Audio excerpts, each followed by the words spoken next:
Thank you for watching Ebony Ladies in the DR. I'm your host, Bridget. Bienvenidos a mi canal. Gracias por mirar. Guys, thank you for watching my channel. Welcome back. Let me tell you about a little situation that I had. Y'all know I like to brag about being Granny Bridget on the street because they drive so bad here. And I'm usually driving really, really slow in the city. But when I do a road trip, and y'all know I just recently did a road trip to Sabana de la Mar, which is about 2 hours from Punta Cana.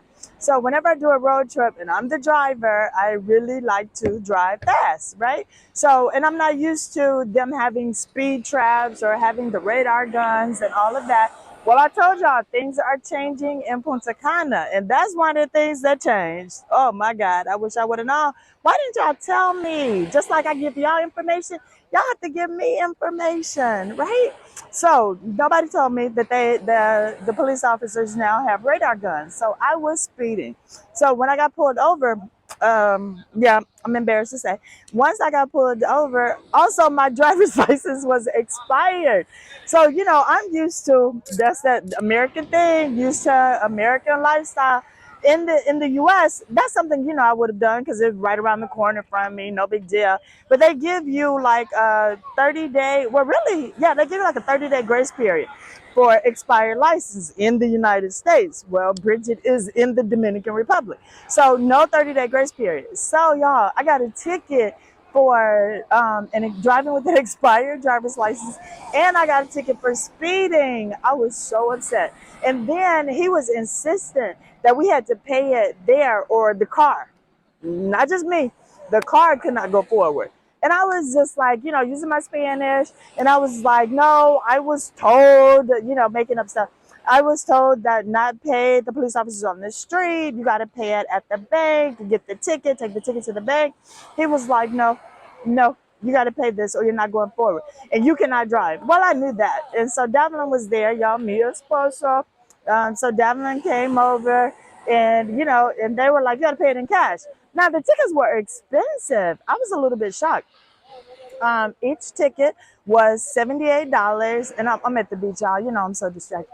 Each ticket was $78. So I had a $78 ticket for speeding. Then I had a $78 ticket for driving with driving with an expired license. I'm just all over the place, but driving with the expired license. So in pesos, it was 7,600 pesos. So we had it because we deal in pesos.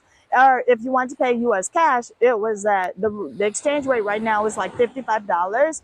So it was $150 U.S. cash. We paid 7,600 pesos, Dominican pesos. I was so upset. I really was. I was really upset. Just because, I don't usually break the law. I'm usually that person who is on top of everything and stay within the law and all of that. But, not speeding. Yeah, I do speed. I break the law when it comes to speeding.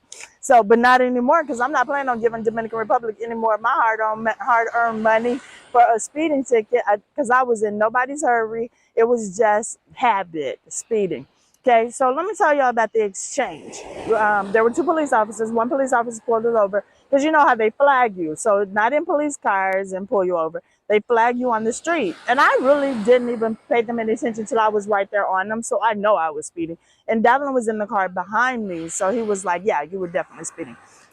So I stayed calm as always. I gave him all of my documents. I gave him my driver's license like it was valid, and not even realizing that it was expired. Even though I knew it was expired because I was going literally in 1 week to the United States to renew my driver's license.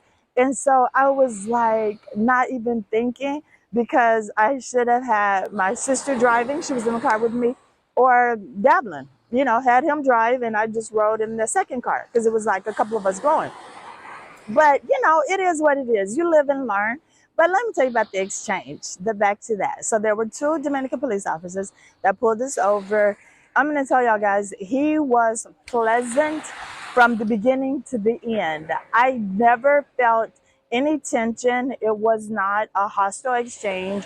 I never got upset. He never got upset. No one ever raised their voice. And because it was a lot of new terminology that I didn't know in Spanish, so I wasn't really sure why I was being basically detained there, you know, because he was like, you're not going to be able to move the car. That part I understood, but why? Why wasn't I going to be able to move the car? So then he used the translator to make it smoother and to make sure that everybody knew what was going on. So, guys, if your Spanish is not very good and you find yourself in a situation, make sure to pull out your translator. Don't guess that you think and think that you know what is going on. That could get you in a world of trouble, right? Because I could have just been like, oh yeah, I know what he's saying. Let me just pay this ticket. Let me just go ahead and go. When no, I didn't fully understand the situation. So we used a translator and he was telling me that it was against the law, you know, to drive on an expired license, period, against the law.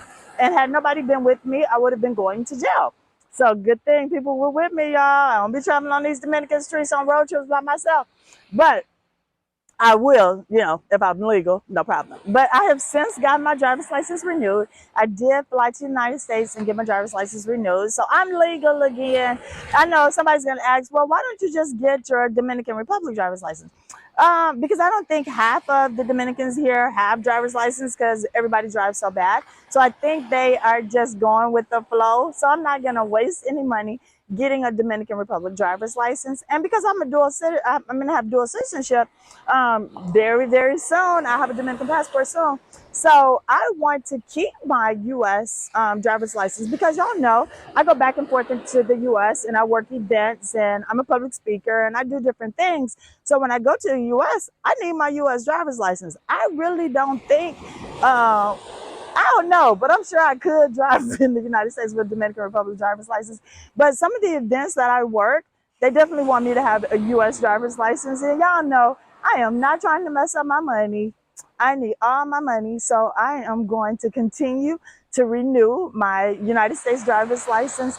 And maybe, who knows, one day I might get a Dominican Republic driver's license, but no time soon. It's not even on the radar. I'm not even thinking about it. But that's what I wanted to tell y'all. We kept on, we got the ticket, we paid it in cash. I signed the ticket. And then guess what he did, y'all? He fist bumped me. He turned, fist bumped Davlin, and my friend Curry was with us as well. And Curry had gotten out of the car because he was in the second car. And he wasn't, you know, they didn't stop him because they weren't speeding because they were behind me. So he had told him to go ahead and to proceed around. So Curry had parked his car up ahead of my car, right? So Kurt was out of the car and we were all talking, you know, with the police officers.